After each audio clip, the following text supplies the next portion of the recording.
Welcome everyone to Mazuma's Q&A webinar today. My name is Ben Sutton. I'm one of the founders of Mazuma and a CPA here helping small business owners.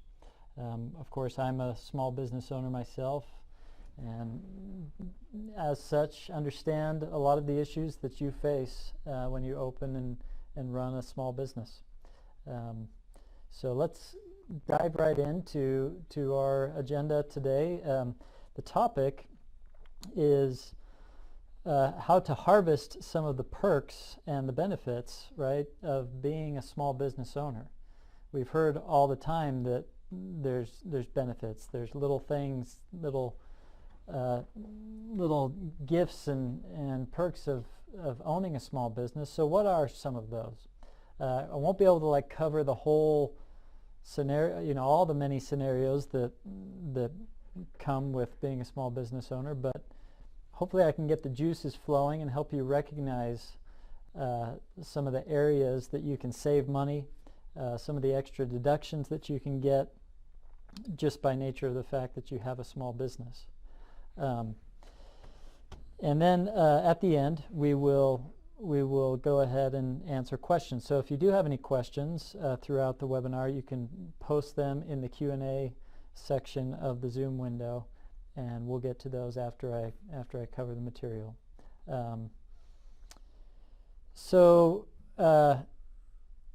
I mentioned saving taxes, right, and getting a discount on items because now you need to pay for business expenses. I need to warn you a little bit here first.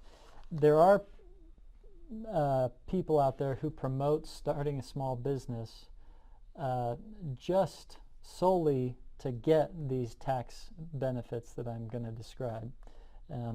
If your business is set up just to get the tax benefits of going out to lunch or dinner, then you shouldn't have a business, right? Don't start a business just to save taxes. You need a business purpose, right? You need a purpose behind starting a business. You need to go into it with the intention of making money somehow, right? And you may not make money, and that's not the point, but the intention is to try and make money.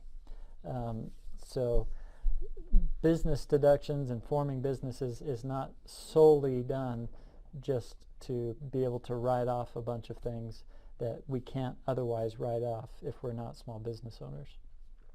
So that said, what are some of the areas, the perks, the benefits that we get from being a small business owner? I'm going to start with our cell phones, right? So I don't know of any business today that can run without a cell phone. So naturally, the IRS allows us to write off our cell phone bill. And that's not something that people who don't have businesses get to do, right? So as a business owner, you should be writing off your cell phone bill. It's couple hundred bucks a month, whatever it is, that is reducing, that you get to write off and therefore reduce your taxable income by that amount. And like I said, you may or may not know this, but if people don't have a small business, you're not allowed to do that. So we get a phone, we get to use that phone all throughout the year, and we get to write off the phone expense and decrease our tax bill. All right. Another benefit that comes is computers and other equipment or supplies that we need to buy. And of course, those things are going to be used in the business, but they're also nice to have around for non-business use, right? But just because you surf the web occasionally on your work computer to buy something on Amazon or to do something like that doesn't mean you can't write off the whole computer, right? So that's another nice perk or benefit that you can get. Typically, people don't get to write off or deduct the cost of their computers, but we do if we're in business. That kind of leads me into the home office discussion as well. So we've done webinars on this and answered many questions about the home office, but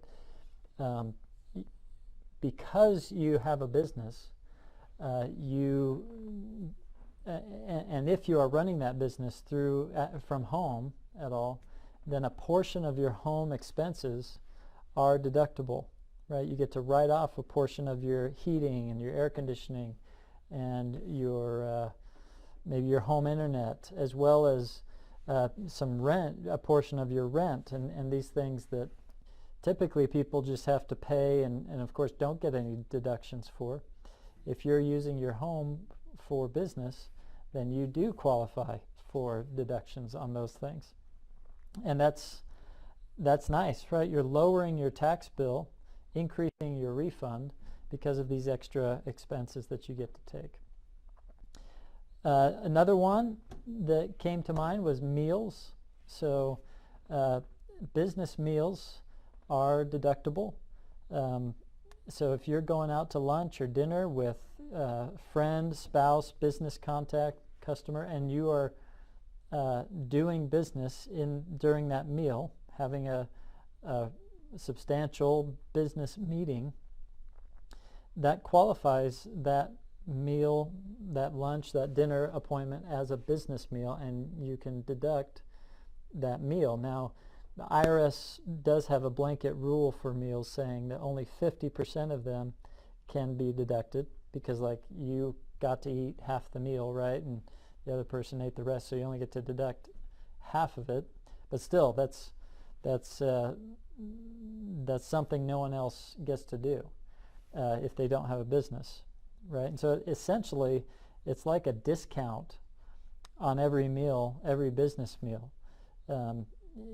If you go out and you pay $50 for a lunch or dinner and are not able to deduct it, well, that meal cost you $50. If you are a business owner and designate and make that meal a business meal and write off that $50, you paid out $50, but at the end of the year you're going to be saving maybe $15, right? Because you might be in about the 15% tax bracket overall. So it's like you got the $50 meal for $35, right? Because at the end of the year you're going to be saving $15 in taxes as a result. So that's kind of the way some of those little perks come, is by these extra deductions that a lot of people don't get to take if they're not business owners. Another one that maybe not so small, they get a little bit bigger when you start talking about travel. Last month our webinar was all about how to write off your summer vacation, right? How to make it so that your summer trip was a business trip and legitimately write it off. And again, it's like you're getting that discount on whatever you spend on this travel. And that's something that's just not available unless you have a business. So those things add up, over time. And it's nice to know that that you're kind of not paying full price for these, or you're getting a break for some of these things along the way, when your business may not be making money, but you're at least saving taxes in the end by investing into your business.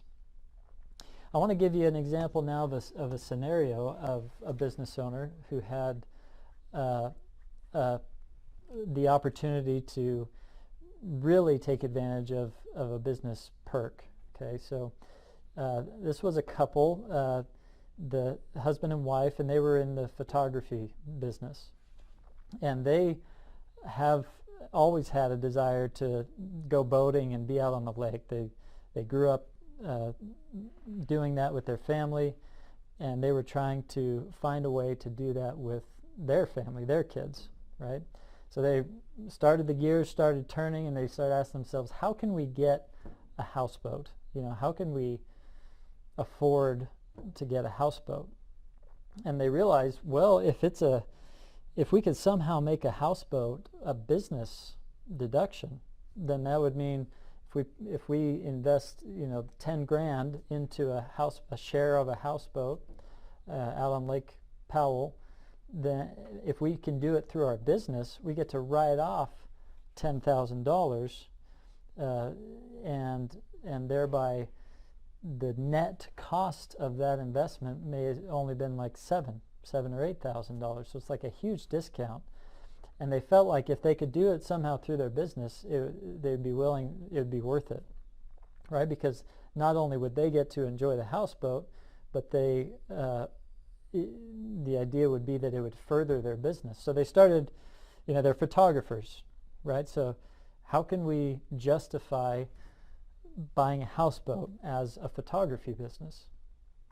Well, one of their main demographic, their main customer base was high school seniors. All right, so they took pictures of high school seniors and did their senior pictures. And so they developed this idea that, hey, what if we did a retreat every year with a group of high school seniors, took them out to our houseboat, and gave them this fun time out on the houseboat and shot additional shots of them out there on the houseboat and did video and produced all this additional promotional material, as well as giving the girls and the seniors who come on this trip a good time and kind of a reward for being customers of ours. So those gears started turning, and this houseboat idea actually became a marketing strategy, and a way to promote their business, a way to reward their customers.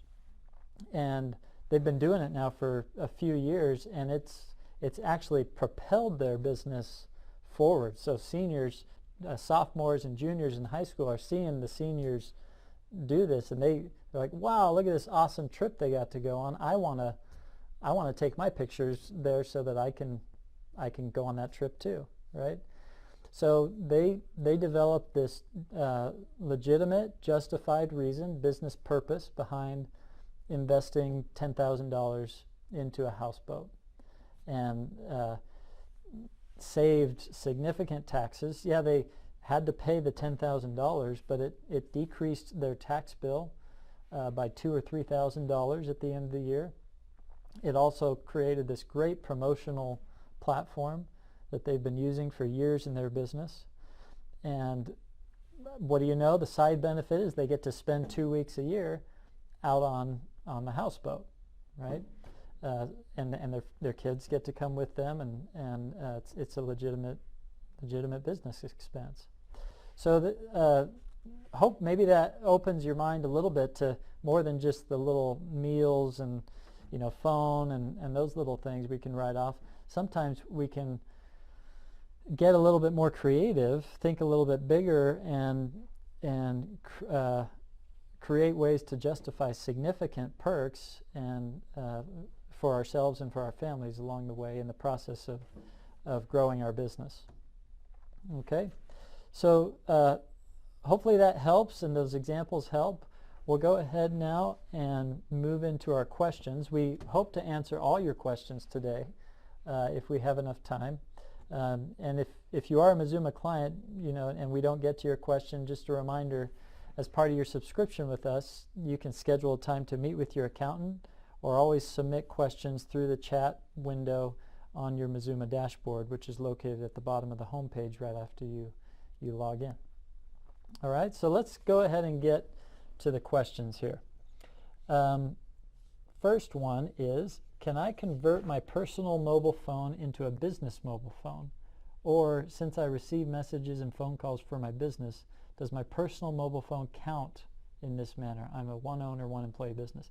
Yes. So your personal mobile phone counts as your business phone, okay, if you're using it for business. I'm always teaching people this with cars and with phones. What designates a car or a phone as a business phone is its use, not who owns it, right? So if your LLC didn't buy your phone, or if the phone plan is not in the LLC's name, that doesn't matter. What matters is it being used for business, consistently and regularly throughout the day and weeks, months, years. So if that's the case, you're done. There's no conversion that needs to take place. You just need to start deducting those expenses. So I'd suggest paying that phone bill out of your business account instead of out of your personal account if it's being used for business. All right. Next question. So for those home expenses and deductions, should rent, the light bill, etc., be paid solely from our business banking account? This is a great question. So if something, the answer is you can. You can pay for it solely out of the business account. But what ultimately matters to the IRS is how much you deduct on the tax return. Okay, so the general rule is that if more than 50% of the expense is business, then pay for it out of the business account. If less than 50% of the expense is business, pay for it out of the personal, and then take some of that personal expense as a deduction on the tax return. So in the case of rent, you should probably pay for that out of the personal account, and then deduct that's kind of added on to the tax return. The home office expenses are added on to the tax return in order to capture the deduction. But since most of your home is probably not used for business, the general rule would be to pay for it out of your personal account and deduct whatever portion is for business on the tax return. Okay? All right, next question. So 50% of a meal, even if more than 2 attendees, what if there were 10 attendees? Yeah, unfortunately it's 50% regardless of how many people are there. It's just across the board, all meals, anything at a restaurant is going to be hacked in half by 50%. Do the expense costs need to be on your business credit card? Not required. As I kind of got done explaining a little bit, as far as what's deducted on the tax return, it doesn't so much depend on where they were paid from. What depends on, were they legitimate business expense? So you can pay for it out of your personal account, you can pay for it out of your business account. If it was business, it deserves to be deducted. I'm, of course, a big advocate of separating the two, having business expenses come out of the business account and personal expenses come out of the personal account. But I know that that doesn't always happen for one reason or another. It's not always possible. So, but no matter what, it should be deducted if it was for business. Okay, next one. I've just started and have yet to make any money, and I work it from home. Are all startup equipment as well as a vehicle considered write-offs? I still have full-time employment. Can I still use everything as a write-off? Yes, you can. Anything that's 100% for the business is 100% deductible. Now, the vehicle is a large expense, right? And so and we need to be careful about writing that off 100%. If your vehicle is not only used for business, then it should not be 100% written off. But whatever percentage, the method is you track mileage throughout the year. You can use an app that helps you determine measure your trips, how many miles you drove, and then also helps you designate whether this trip was a business trip or a personal trip. And Mile IQ is a great app that's out there for that. But if you go throughout the year and determine that 60% of the time you were driving the car for business, then that means 60% of the car, the vehicle, is a write-off. And it does not matter if you're making money yet. It does not matter if you have another job. If you started this business with the intention of earning money and being profitable at some point in the future, then these are legitimate business expenses. The rule of thumb is that 3 years is kind of what you have as a new business to start making money. If after 3 years you haven't started turning a profit, the IRS is going to question whether this is a hobby or just something you're trying to use to get more deductions. But you've got a good chunk of time, a couple of years, where you might be spending money and not making any. Trust me, that's common for small businesses. You don't make money really quick sometimes. But you can still deduct all of those expenses. Next question, if I purchased a car for my business, and am I able to deduct the purchase price as well as maintenance? Yeah, so on a car, there's 2 ways to capture deductions. One is the mileage method, where you're actually just adding up the number of business miles that you drive during the year, and then you get to take like 50-some cents, 56 cents per mile. The rate changes every year, but for whatever, it's usually in the 50-something cents per mile rate. You just multiply the 50-cent rate by the number of miles, and there's your deduction. You don't take any depreciation, you don't take any maintenance, you don't take any gas if you're using the mileage method. If you're using the actual expense method, you deduct the cost of the car, or at least the percentage of the car's, if you use the car 60% of the time, you deduct 60% of the price of the car, and then you also deduct 60% of your maintenance, your gas, your insurance, all that goes in there. And so that, again, this is a great way to capture, some perks and benefits associated with cars. But you got to choose one of those 2 methods, mileage or actual expense. Next question, if I host a social event at my home that includes promotion for my business, how much of the expenses, food, drink, cleaning expenses, can I deduct? If it's a business event for promotion, then you can deduct all of the expenses associated with that event. Okay? Food and drink, that's for an event is a little different than a business meal.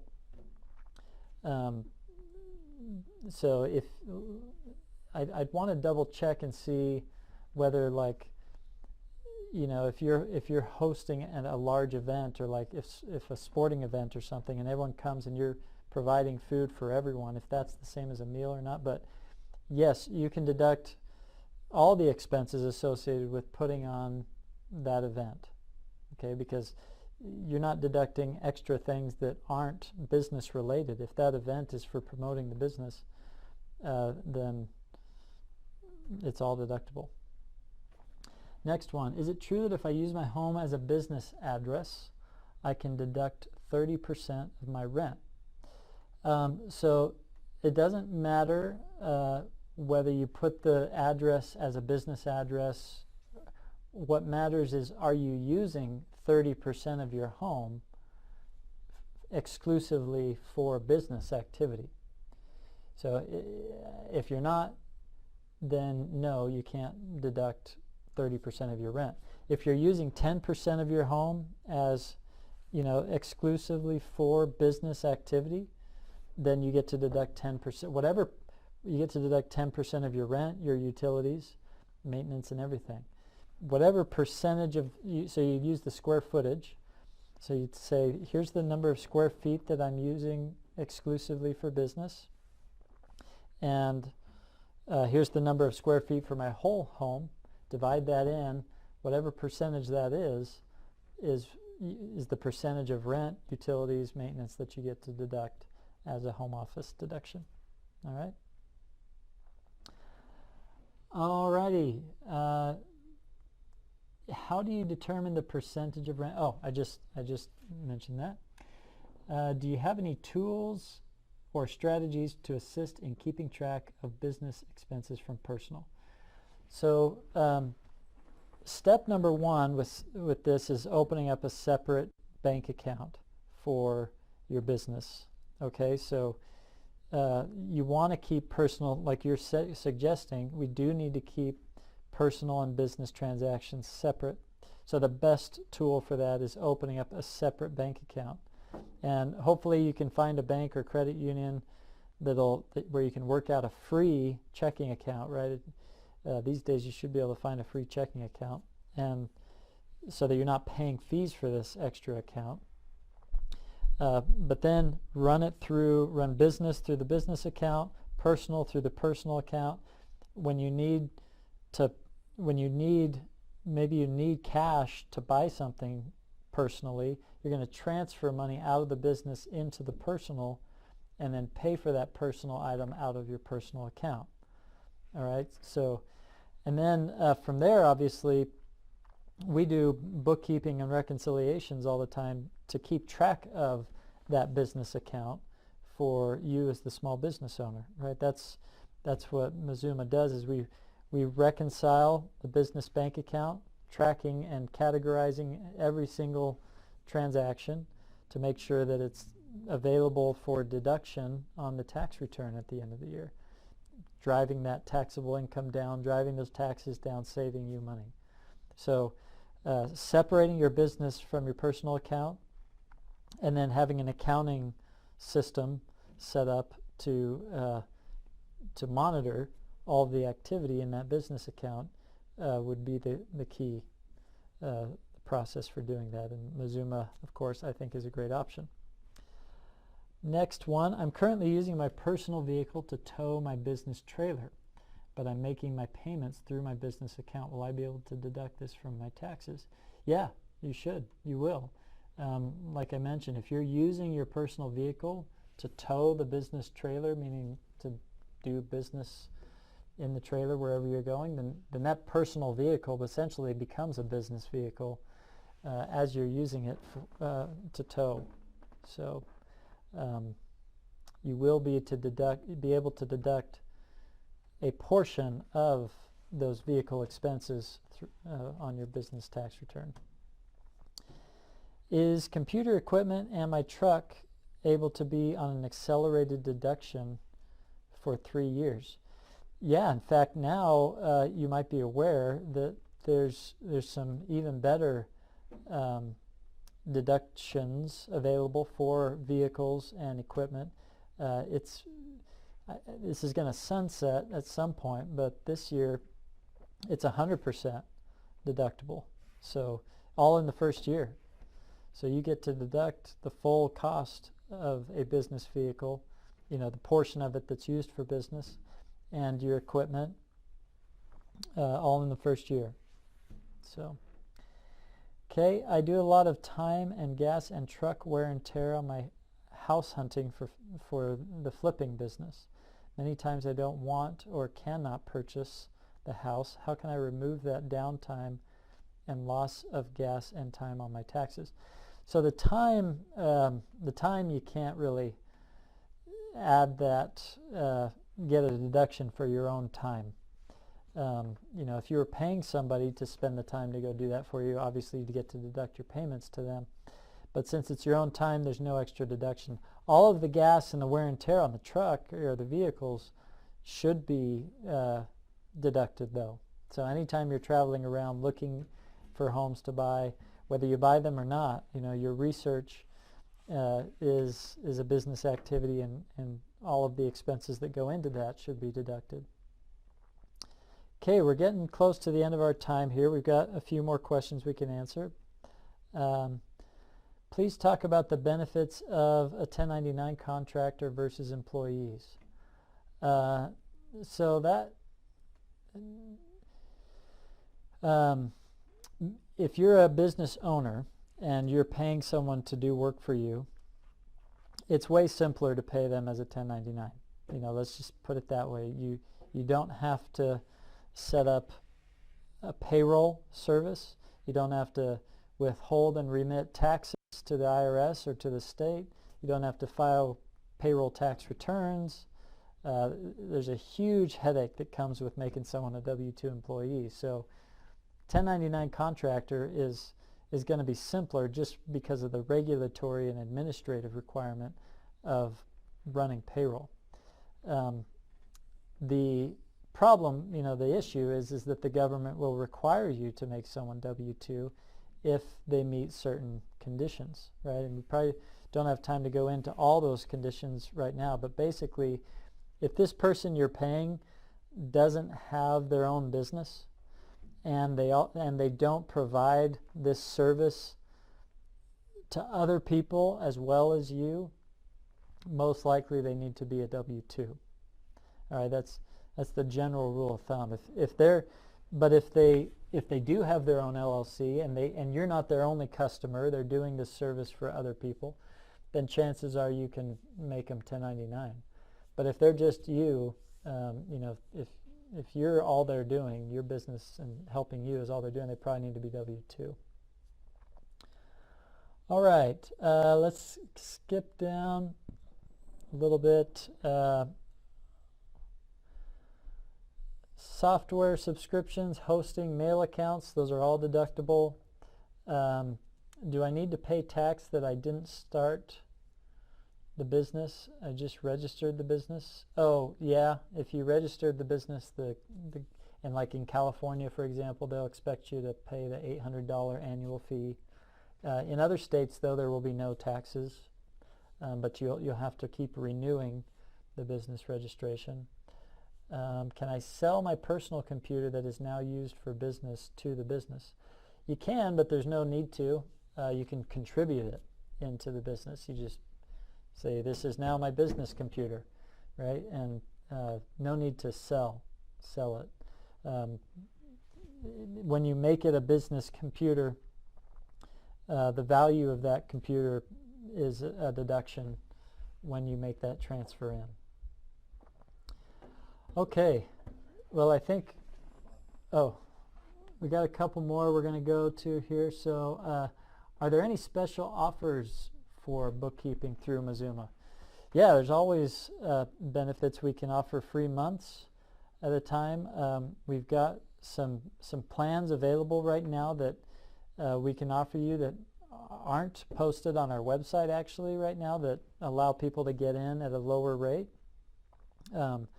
And with those subscriptions, you're getting bookkeeping, and you're getting tax returns, you're getting tax support from bookkeepers and accountants who are here in the office with me.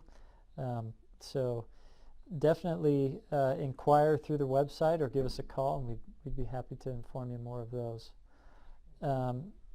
And if I use my if I use my personal credit card and submit a statement to Mazuma with highlighted expenses for business use, can those expenses be counted toward my business deductions? I love you, Marv. That's exactly what we ask our clients to do. So yes, they need to be brought in to the business. They need to be deducted for you, and highlighting them on the statement and sending them to us is exactly how we need that information to come to us. So thank you for bringing that up. Okay, just a reminder, if you're a Mazuma client and we didn't get to your question, feel free to go online and chat in and ask your question there, or schedule a time to speak with someone here. We'd be happy to answer all of your questions. Also, of course, if you log in there, you can see the boot camp page, which has some videos that you can watch that provide additional information that might help your small business. If you would like to try Mazuma and you're not a client yet, visit our website and we'll give you a 30-day free trial. Of course, we help with all things taxes, bookkeeping, and accounting. There's no risk, no contract. It's a month-to-month deal. So we'd love it if you'd give us a try. This webinar will be emailed out to all registrants and uploaded to Mazuma Clients dashboard pages, as well as published on our social media pages on Facebook, Instagram, and the rest. So for any more tax and accounting, bookkeeping advice, come join us on these webinars and subscribe to our YouTube channel. We'd love to see you more often. So thanks for coming today. Take care. Hello, and thanks for watching today. For more tax, accounting, and bookkeeping videos, subscribe to our Mazuma USA YouTube channel.